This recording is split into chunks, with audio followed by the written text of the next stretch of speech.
observasi. Kami dari STIPKI. Di sini kami bertiga ingin observasi tentang modul ajar. Modul. Ya, PPL 2. Atas nama? Ferien Syafani, Rivaldi Adila, dan Linda Setiahani. Terima kasih undangan. Maaf surat sudah kami terima.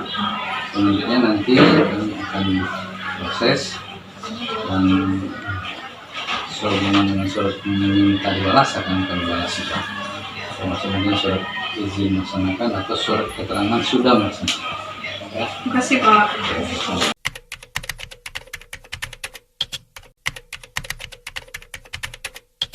Tanya kepada Bapak tentang modul ajar yang digunakan pada kurikulum. Ya, Winda ya? Ya. Oke, Winda.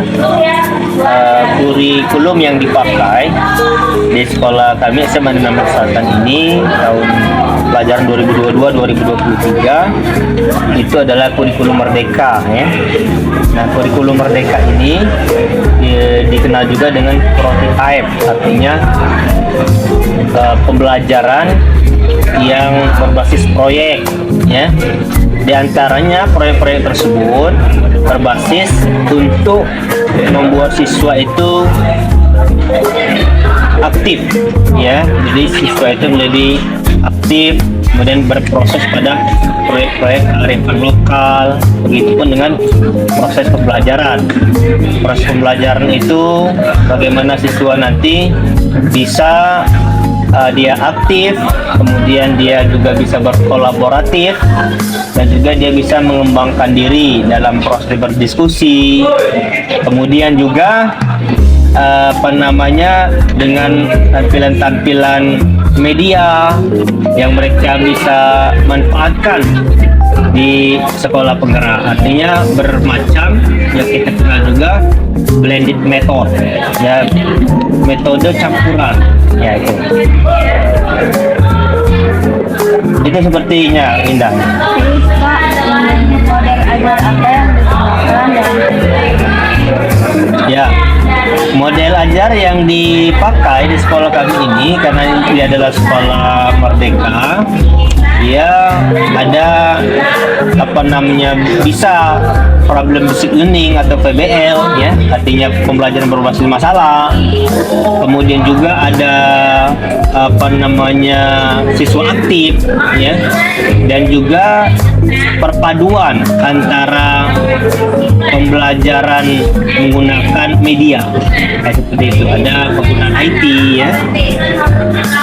Terus dalam metode pembelajaran ini Pak, alat-alat apa yang digunakan dalam sekolah ini?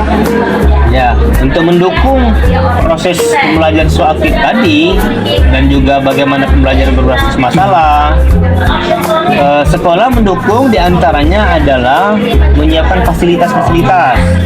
Seperti yang sudah disediakan oleh sekolah ini adalah penyediaan WiFi untuk mengusahakan siswa agar mendapatkan informasi-informasi melalui gawai di beberapa kelas yang sudah disiapkan.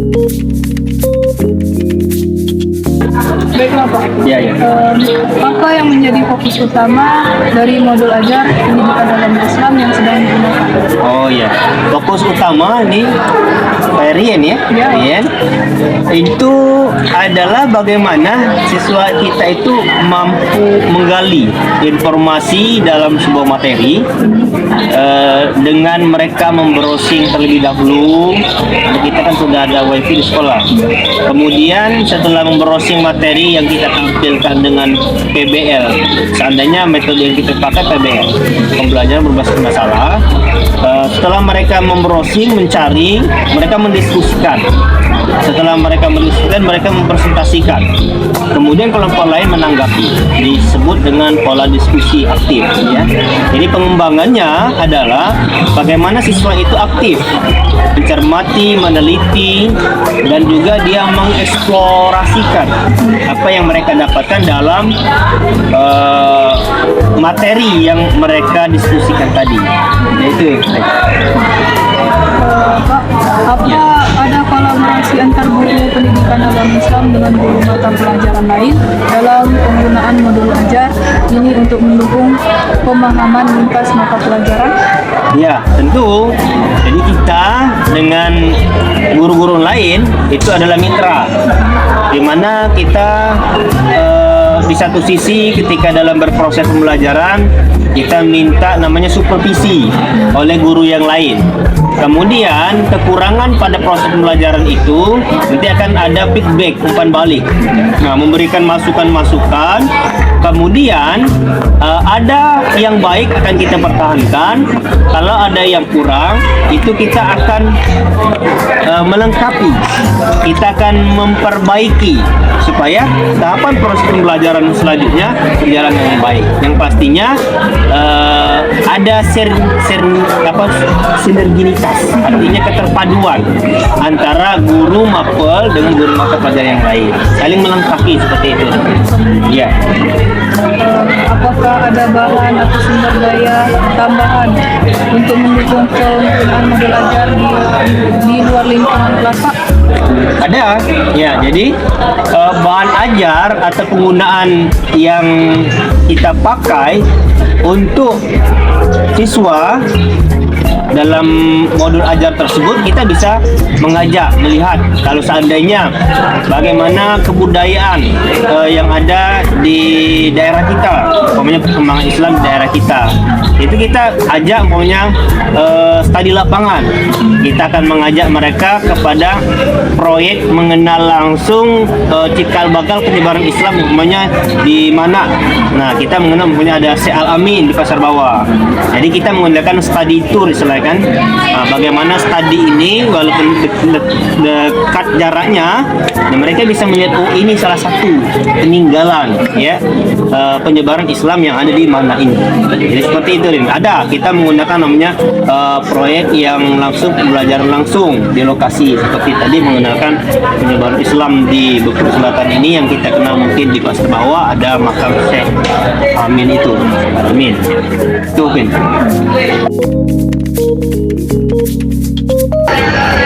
Ripal ya? Ya, Ripal. Silakan Ripal.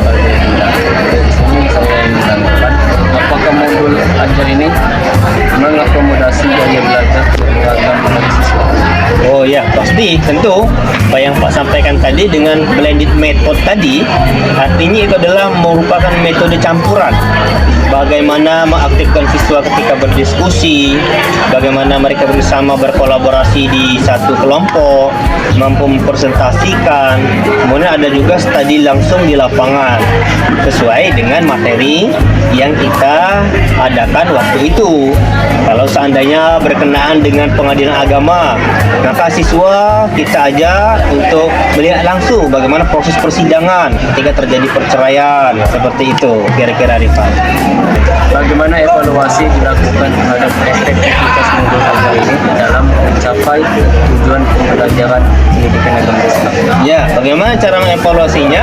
Jadi antaranya kita melihat antusias peserta didik tadi atau murid di kurikulum Merdeka sebutannya itu, bagaimana mereka tertarik, mereka senang tidak mereka. Kemudian tentu dari senang mereka itu, bahagia mereka itu dalam bentuk evaluasi itu ada evaluasi yang sifatnya proses. Proses itu kan melihat bagaimana mereka ketika di lapangan aktif tidak, kemudian bagaimana mereka berkomunikasi, menanyakan kalau seandainya setelah dijelaskan oleh kalau penyebaran Islam di mana tadi ada ya apa namanya tokoh agama di sana, antusias tidak mereka. Kemudian tentu ada asesmen atau penilaian sifatnya itu adalah sumatif. Ada formatif, ada sumatif. Itu bentuk evaluasinya. Ada proses, ada di akhir. Nah, untuk melihat evaluasi itu berhasil atau tidak, prosesnya itu artinya mereka mengikuti dengan baik. Kemudian asesmen sumatifnya mereka juga memahami apa yang menjadi materi mereka saat itu. Selanjutnya, peran interaktif siswa dalam penggunaan belajar. Ya, Peran interaktif siswa dalam modul ajar ini artinya mereka diajak langsung untuk berperan aktif. Tidak monoton seperti selama ini kita mau tidak mau memang metode ceramah tetap akan ada. Jadi bagaimana seorang pendidik, seorang guru itu mengarahkan proses siswa di modul ajar itu dia masuk. Nah, dia masuk bagaimana dia umpamanya mencari informasi, bagaimana dia memecahkan informasi, bagaimana dia berdiskusi, bagaimana dia mempresentasikan. Artinya dalam modul ajar itu bagaimana siswa atau murid tadi diajak untuk mereka itu berinteraksi, berkolaborasi, menemukan sampai pada akhirnya mereka mampu untuk mengimplementasikan dalam kehidupan mereka sehari-hari. Seperti itu, Rifa.